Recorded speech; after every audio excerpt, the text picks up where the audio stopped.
ہمارا مقصد یہی ہوتا ہے کہ آپ لوگوں کا عقیدہ خراب نہ ہو، آپ لوگوں کا کیونکہ فطروں کا دور ہے، یہ عرس وغیرہ کیوں منائے جاتے ہیں، جالسی کیوں کی جاتی ہے؟ کبھی آپ کو سنانے آ رہی ہے ڈھیر شریف سوموار کو ہر مہینے سوموار شریف میں 11ویں شریف ہوتی ہے، سوموار کو سلسلہ ہوتا ہے، تو سال کے بعد بڑا عرس مبارک ہوتا ہے۔ اس کا مقصد یہ ہوتا ہے کہ تمہارے عقیدے تمہارا عقیدہ خراب نہ ہو۔ تو ایک تو اس دور میں عقیدے خراب ہو رہے ہیں، سرکار کی حدیث پاک ہے صبح بندہ مومن ہوگا شام کو کافر ہوگا۔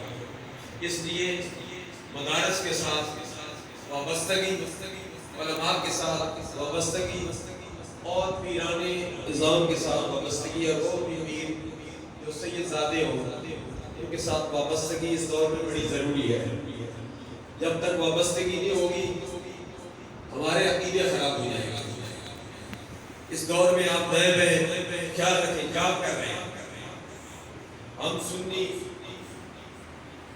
سیدھے سادے بس کہتے ہیں کہ جو مصلی پر کھڑا ہے وہ قرآن ہی پڑھتا ہے،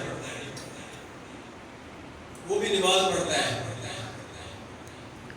تو قرآن تو پڑھنے والے بہت تھے، سرکار کے دور میں بھی تھے، نمازیں بھی پڑھتے تھے، مسجد بھی بنائی تھی، لیکن اللہ تبارک و تعالیٰ نے فرمایا یہ جھوٹے ہیں۔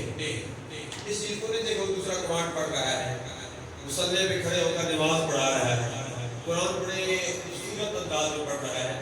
سرکار نے فرمایا کہ ایسا دور آئے گا لوگ قرآن پڑھیں گے، قرآن ان کے الگ سے نیچے نہیں اترے گا، الگ سے اوپر پڑھیں گے۔ سرکار نے ان کی نشانیاں بھی بتائی۔ تو یہ فتنے والا دور ہے، اس فتنے والے دور میں آپ علماء کے ساتھ، مشائخ کے ساتھ، پیرانے نظام کے ساتھ وابستہ رہیں تاکہ آپ کا عقیدہ خراب نہ ہو۔